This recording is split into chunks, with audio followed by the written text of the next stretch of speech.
When is that one time that you had to turn to the dark side? One day my daughter came back from school and ran into my arms like she was scared. I could feel her shaking, so I took her inside and made some French toast, which was her favorite food. I thought she just had a really bad day and missed being at home, but I couldn't have been more wrong. Once she calmed down, she told me, "Mommy, something happened today, and I think I'm supposed to tell you about it." An uneasy knot formed itself in my heart when she told me that the school counselor had called her into his office for a special game. He handed my daughter a stuffed unicorn and told her that this new game was very popular with the children, which made my daughter excited and eager to learn. Then the counselor made her point the unicorn between his legs and push on it repeatedly. My daughter told me how he made weird faces at times, and then closed his eyes and leaned back towards the end. I was so horrified and felt a wave of nausea rush through my body, so I had to go to the bathroom and throw up. What kind of sick person would make a 7-year-old girl do this kind of thing? Not to mention he worked at a school, and it was me who willfully sent my daughter near his vicinity. I kept bouncing between blaming myself and wanting to burn the entire world. My husband was no longer with us, so it was up to me to stand up for my daughter. I don't know what made me approach the school administration before the police, but that's exactly what I did. And the school administration laughed at me, saying that my daughter was clearly playing a prank. They said they had heard other students make similar jokes about the school counselor,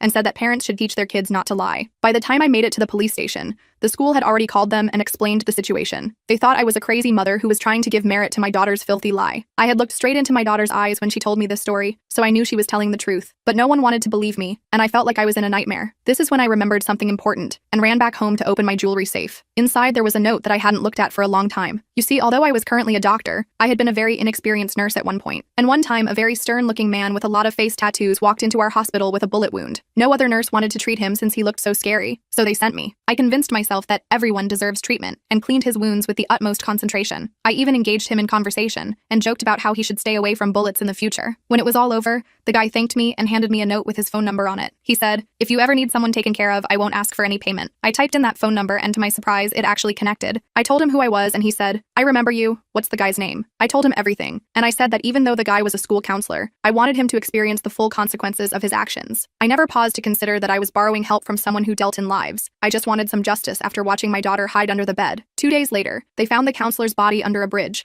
along with a folder that contained proof of his several atrocities. The school was forced to apologize and send all the victims a huge check as an apology. But to me, the letter which said, "It's over," was far more important.